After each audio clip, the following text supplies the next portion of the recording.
This week, leaders from around the world are meeting in Glasgow for the world's largest climate summit. The decision taken at this year's UN Climate Change Conference will affect every citizen in every country. African countries bear the brunt of climate change while contributing little to it. What is the African agenda and what would success look like for Africa at COP26? Dr. Richard Munang, the Regional Climate Change Coordinator, Innovative Climate Action and Development African Office at the UN Environment, joins us live. Now, Richard, thank you for making time to speak to us. I'll just continue with that question. What is the African agenda at the currently happening UN Climate Change Conference? Thank you very much, Fuena, for having me. And the Conference of Parties, COP26, is actually the last opportunity for the entire world to be able to cut emissions, because let's face it, in August, the Intergovernmental Panel on Climate Change released its sixth assessment report, which shows that the world was heading towards the dangerous 2 degrees in just 20 years from now. And last week, the UN Environment Programme Emissions Gap Report shows that when you take the plans that countries have actually submitted, what is called the nationally determined contributions, and combine them, they can only reduce emissions by 7.5% between now and 2030, whereas we need to reduce emissions by 55% in the next 9 years. That means that ambition to reduce emissions needs to be taken very seriously. And that should be the agenda that Africa is taking to the COP, because let's face it, Africa actually, as we speak, 37 countries have submitted their revised NDCs, and 17 countries have actually submitted what is called the most ambitious NDCs. Therefore, the entire world needs to follow suit and actually submit more and update their emissions ambitions so that the 55% that is needed to cut temperatures before they reach the dangerous 2 degrees can actually happen. Yeah, I mean, Dr. Richard, I'm sure you have seen some of the claims by analysts that are going around social media, even the rallies that are currently happening, even including Greta Thunberg, who've actually gone ahead to say that politicians attending the conference are actually not really prioritizing, and they don't believe that real change will come out of this conference. What is your take on that? And what do we mean by, quote unquote, real change? The reality is that if we do not appreciate progress, we can never make meaningful progress. When we take COP21 in Paris, that resulted to the Paris Climate Change Agreement, that was progress, but that is not enough, because we are actually in a planetary crisis, whereas climate change needs to be given seriousness. It therefore means that the world needs to come together. And so the real change will be when the world up their climate ambitions to cut emissions by 55% in the next 9 years. And that can be done. What the report on the science is showing, like the UNEP emissions gap report shows, is that if the 55% of emissions are cut between now in the next 9 years, then we can be able to limit temperatures to the 1.5 degree where we can have a safe planet. It therefore means this opportunity during this COP, where the entire world is coming together to discuss these critical issues, if they can't be able then just to increase their ambition, will be on a pathway that can actually save the planet. But that has not been happening with the urgency that is needed. And therefore, real change can only come about when we actually see the entire world and every country ratcheting up its ambition to keep dangerous temperatures below 1.5 degrees. Yeah, Richard, as you say, when you talk about real change, you're talking about it actually not being followed up as it should be. We're seeing even statistics we saw developed countries are committed to mobilize at least 100 billion US dollars. That was in climate finance per year to the developing world. But this was not met, and this is not, and we wouldn't say that this is because of the pandemic, because this was back in 2015. So how can we really drive a real change when even the commitments that are being made are really not met? Just like the emissions that I have mentioned, the world is supposed to cut emissions by 55%, but when you add all the plans that countries have submitted, the emissions only add up to 7.5%, which we need 55%. That means the seriousness with climate change has not been taken seriously, and that translates to finance. The 100 billion that was promised since COP15 have not materialized.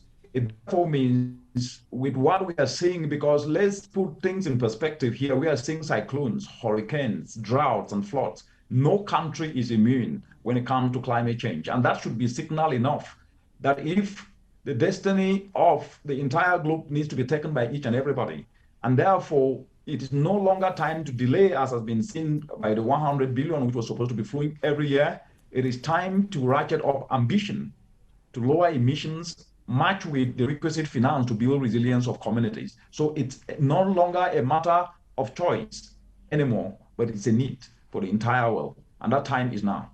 Yeah, when you say, when you've touched on finance, and you know that finance is one of the key elements that everyone is talking about, and all what we've seen different African leaders are making a case for their individual countries. And as a continent, we are hoping that we could drive up climate financing into Africa to about 100 billion US dollars. Are we being too ambitious? Can we really access this climate financing? That is the way we look at the needs of Africa. All the NDC, the nationally determined contribution, these are climate action plans that each and every country are ratifying, and Africa has actually shown to be a leader.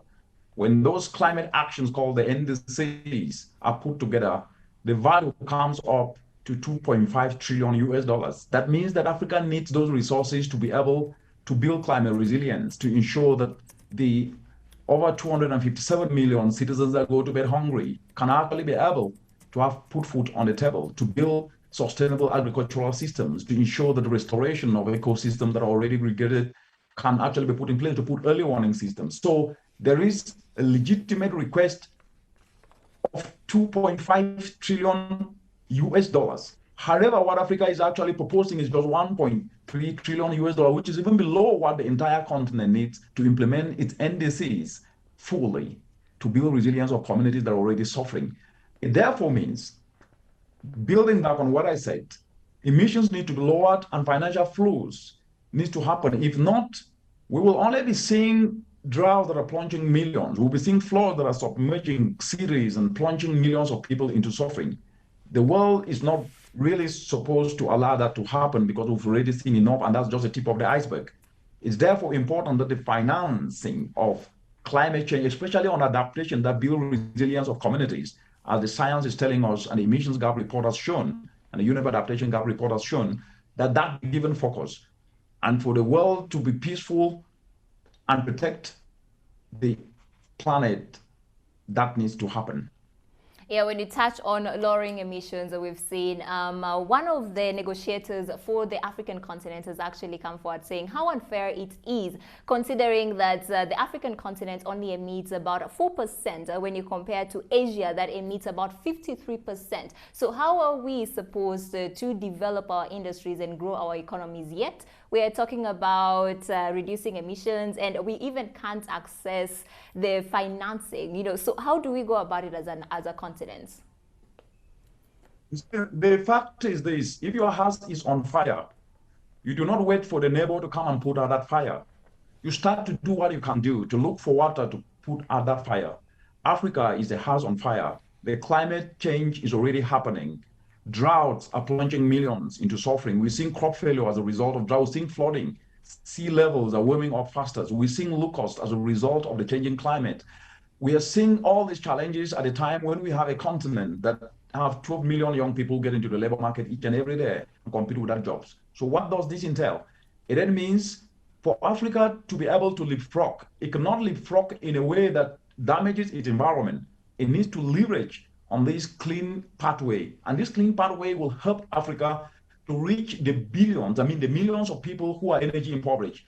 84% of Africa energy impoverished people live in communities where grid electricity cannot reach. What does that entail us? Off-grid, clean energy, renewable energy can be tapped to reach these millions of people, because Africa have over 620 million people who are energy impoverished.